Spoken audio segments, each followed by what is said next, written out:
இவர்களை மன்னியும். அடுத்து அவருடைய இரண்டு பக்கமும் குற்றவாளிகளை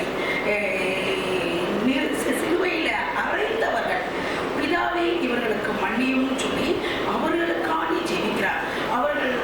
இவரோட கண்ணை கட்டி இவரோட கன்னத்தில் அறைந்து, உங்களோட ஞான திருஷ்டியில சொல்லி நான் அறைந்தவர் யார் என்று சொல்லி அவரை ஏளன பண்ணினவர்கள், எல்லாருக்காண்டி அவரை காரி உமிழ்ந்தவர்கள், சொல்லனா வேதனையினால அவரை தூஷித்தவர்கள் எல்லாருக்காண்டியும் பிதாவே இவர்களை மன்னியும் அப்படின்னு சொல்லி கர்த்தர் சொல்றார். இப்ப இதுல நமக்கு எல்லாருக்கும் தெரிந்தது, இதுல நியாய பிரமாணத்துல வேத வசனத்துல இவர்களுக்கெல்லாம் தண்டனை உண்டு அப்படின்னு சொல்லி நம்ம ஏசப்பாவுக்கு தெரிஞ்சிருந்தது. அதனாலதான் இவர்கள்லாம் தண்டிக்கப்பட்டிடக்கூடாது.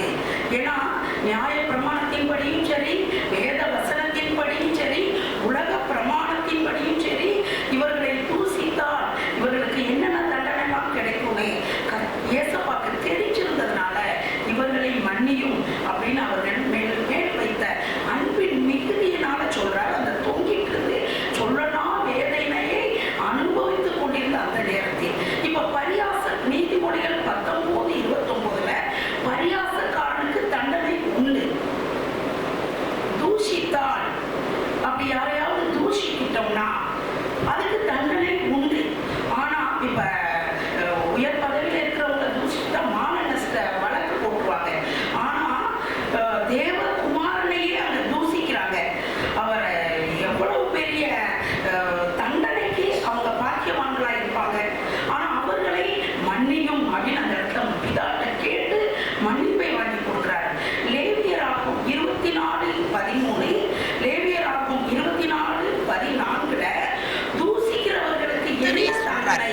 அவர் மோசே ஒரு தடவை கர்த்தரை தூசித்தான்னு ஜனங்கள் கொண்டு வந்து ஒருத்தரை நிப்பாட்டுறாங்க.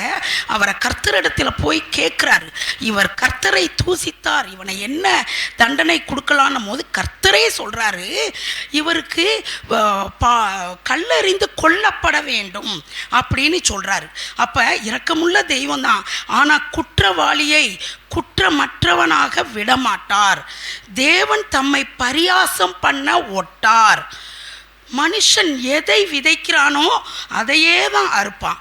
இதே போல தான் வேத பாரகரும் பரிசேயரும் இயேசுவை பற்றி சிலுவையில் தொங்கிட்டு இருந்த அந்த நேரத்திலையும் எத்தனையோ அதிசயங்கள் அற்புதங்களை பார்த்தவர்கள், அனுபவித்தவர்கள் அவரை பற்றி குற்றம் சொல்லிக்கிட்டே இருந்தாங்க.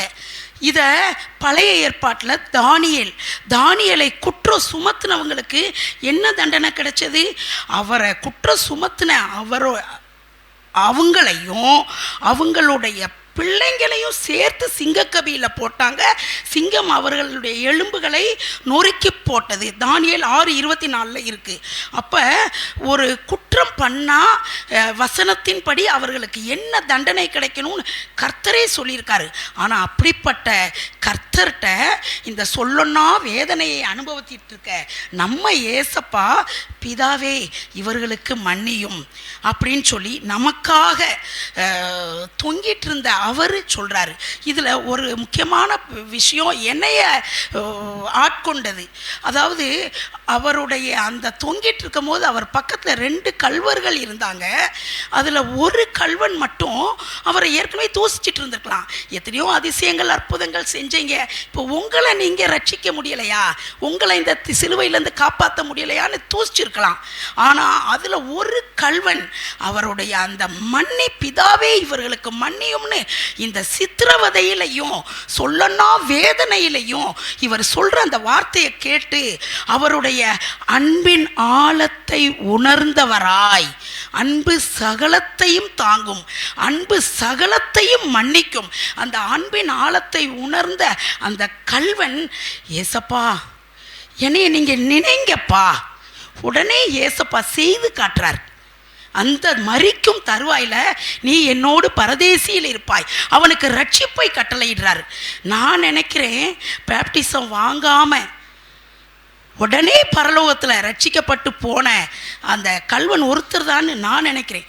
ஏன்னா கர்த்தர் அதை அந்த சிலுவையில் செய்து காட்டினது எனக்கு மனசில் ரொம்ப ஆழமாக பதிஞ்சது. இதில் கர்த்தர் இப்போ இதெல்லாம் எதுக்காண்டி செய்து காட்டுறார்? அப்படிப்பட்டவங்களா அவரோட பிள்ளைங்க, அவரோட ராஜ்யத்திற்கு பங்குள்ளவர்களாக போக போகிற பரலோக வாசியாக போகிற நம்ம அவரோட சாயலை தரித்து கொள்ள வேண்டும். அவரை போல நாமும் பிறரை மன்னிக்கும் சுபாவம் உள்ளவராக மாறணும்னே கர்த்தர் விரும்புகிறார். அதனால தான் ஏசப்பா அதை செய்து காட்டுறாரு. இதில் நம்ம வாழ்க்கையில் எத்தனையோ பேர் நம்மளை தூசிச்சிருக்காங்க, எத்தனையோ பேர் நம்மளை அவமானப்படுத்தியிருக்காங்க, கஷ்டப்படுத்தியிருக்காங்க. அவங்கள நினச்சாலே வேப்பம் காயாக இருக்குது. இவர்களை மனசில் மைண்டிலே வச்சா மனசே அன்னைக்கு கஷ்டமாயிருது. அப்படிப்பட்ட அவர்களையும் கர்த்தர் நமக்காண்டி செய்த அந்த பாடுகளின் மத்தியில் அவர் நமக்கு கற்றுக் கொடுத்த அந்த பாடத்தை, மன்னிப்பு, அதை பற்றி நம்ம இப்போ தியானிக்கிறோம். இது ஆண்டவர் ஒரு நோக்கத்தோடு தான் இந்த தியானிப்பை வச்சிருக்காரு. ஏன்னா அந்த கற்றுக் கொடுத்த அந்த பாடத்தை நம்ம நினைவில் வைத்துக்கொண்டு நம்ம வாழ்க்கையில் யாரெல்லாம் நம்மளை துன்பப்படுத்தினாங்க, நம்ம அவமானப்படுத்தினாங்க, நம்மளை கஷ்டப்படுத்தினாங்க, அவர்களுக்காண்டி அன்னோதினம் ஜெபம் பண்ணணும். ஏசப்பா, நீங்கள் பரலோக ஜெபத்திலேயே சொல்லியிருக்கீங்க, எங்களுடைய கடனாளிகள் நிமித்தம் அவர்களுடைய கடன்களை நாங்கள் மன்னிக்கிறது போல எங்களுடைய கடன்களையும் மன்னியும்னு. அப்போ அவர்களுடைய பாவங்களை நாங்கள் மன்னிக்கிறோம் ஏசப்பா, எங்களோட பாவங்களையும் மன்னியும் அப்படின்னு நம்ம அனுதினம் ஜெபம் பண்ணும்போது ஆண்டவருடைய பரலோகத்திற்கு பங்குள்ளவர்களாக, ஆண்டவருக்கு பிரியமானவர்களாக, அவர்களுடைய சாயலை தரித்து கொண்டவர்களாக நம்ம காணப்படுவோம். ஒரே ஒரு எடுத்துக்காட்டை சொல்கிறேன். கிரகாம் ஸ்டெயின்ஸ் அவரோட எல்லாருக்கும் தெரியும், ஆஸ்திரேலியாவில் இருந்து ஒடிசாவில் ஊழியம் செய்ய வந்த அவருடைய 2 பையன்கள் பிலிப், தீமோத்தேயு 3 பேருடைய ஜீப்பில் வச்சு கொளுத்திட்டாங்க. ஆனால் கொளுத்தினாலும் அவங்க இறந்த உடனே அந்த அம்மாட்ட போய் திக்கற்றவர்களாக அவங்களோட மனைவியும் அவங்களோட மகளும் 2 பேரும் அந்நிய தேசத்தில், லாங்குவேஜே புரியாத அந்நிய தேசத்தில் திக்கற்றவர்களாக நிற்கும் பொழுது அவர்களிடத்தில் கேட்குறாங்க. அதுக்கு அவங்க சொல்கிறாங்க, நீங்கள் அடுத்து என்ன செய்ய போகிறீங்க? கணவர் செய்துட்டு இருந்த அந்த தொழுநோய் ஊழியத்தை நான் தொடர்ந்து செய்வேன் அப்படின்னு அந்த அம்மா சொல்கிறாங்க. அவங்களோட மனசில் ஏசப்பா எவ்வளவு ஸ்ட்ராங்காக அவர் ஏசப்பாவை பிடிச்சிருந்தா அவங்க அப்படி சொல்லுவாங்க. அடுத்து எல்லாருக்கும் ஆச்சரியம். அவங்க கேட்குறாங்க, சரி உங்கள் கணவரை இப்படி தீயிட்டு பிள்ளைகளையும் கணவரையும் எரிச்சிட்டாங்களே, இவர்களுக்கு நீங்கள் என்ன சொல்ல போகிறீங்க? அந்த அம்மா சொல்கிறாங்க, நான் அவர்களை மன்னிச்சிட்டேன். அவங்க நம்ம ஏசப்பா முன்மாதிரியாக நமக்கு வச்சுட்டு போயிருந்த அதை அவர்கள் பார்த்து கற்றுக்கொண்டார்கள். அனுதினம் அவர்கள் வாழ்க்கையில் கடைப்பிடிக்கிறாங்க. அதனால தான் அவ்வளோ பெரிய மன்னிப்பை அந்த அம்மா சொல்லியிருக்காங்க. நான் அவங்கள மன்னிச்சிட்டேன். அப்போ அந்த அம்மாவுக்கு ஏசப்பா மேலே எவ்வளோ ஒரு அன்பு, ஏசப்பா மேலே எவ்வளோ ஒரு விசுவாசம் இருந்தால் அவருடைய சாயலை தரித்து கொண்டவர்களாக அந்த வார்த்தையை சொல்லியிருப்பாங்க. நாமளும் நம்ம வாழ்க்கையில் பரலோக ஜெபத்தில் ஏசப்பா சொன்னது போல நம்ம வாழ்க்கையில் நம்மளை சுற்றியில் இருக்கிறவங்களை மன்னிக்கும் சுபாவம் உடையவராக இருந்து மன்னிப்போம். அவர்களுக்காக அன்னுதினம் ஜெபத்தில், ஆண்டவரே இவர்களை மன்னியும், இவர்களை குற்றங்களை எண்ணாதிரும், இவர்களை ஆசீர்வதியும், அவர்களை ஜெபிப்போம். அதில் முக்கியமான ஒன்று சொல்கிறாரு. என்னன்னா, லூக்கா 17:3 உங்களை குறித்து எச்சரிக்கையாயிருங்கள். உன் சகோதரன் உனக்கு விரோதமாய் குற்றம் செய்தால் அவனை கடிந்து கொள், அவன் மனஸ்தாபப்பட்டால் அவனை மன்னிப்பாயாக. நம்ம மனஸ்தாபப்பட்டா மன்னிப்போம், மனஸ்தாபப்படாம ரொம்ப வீராப்புல இருமாப்பா இருந்தாலும் நம்மளுக்காண்டி குற்றம் செய்தவங்களை நம்ம மன்னிப்போம். ஏன்னா நம்ம ஏசப்பாவோட சாயலை தரித்து கொண்டவர்களாக பரலோகவாசியாக மாறப்போகிறோம். நம்ம அவருடைய கிருபை எப்போ பிதாவே இவர்களுக்கு மன்னியும்னு ஏசப்பா சொன்னாரோ அந்த செகண்ட்லேருந்து நமக்கு கிருபை கொடுத்துட்டார். கிழக்குக்கும் மேற்குக்கும் எவ்வளவு தூரமோ அவ்வளவு தூரம் அவர்களுடைய கிருபை பெரிதாக இருக்கிறது.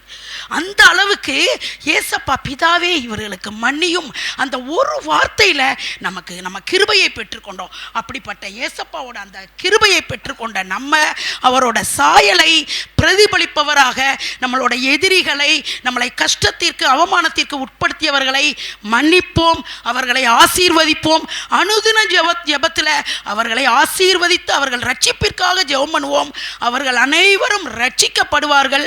பரலோகத்திற்கு பங்குள்ளவர்களாக கர்த்தர் அவர்களை மாற்றுவார். கர்த்தருக்கே மகிமை உண்டாவதாக. ஆமேன். அல்லேலூயா.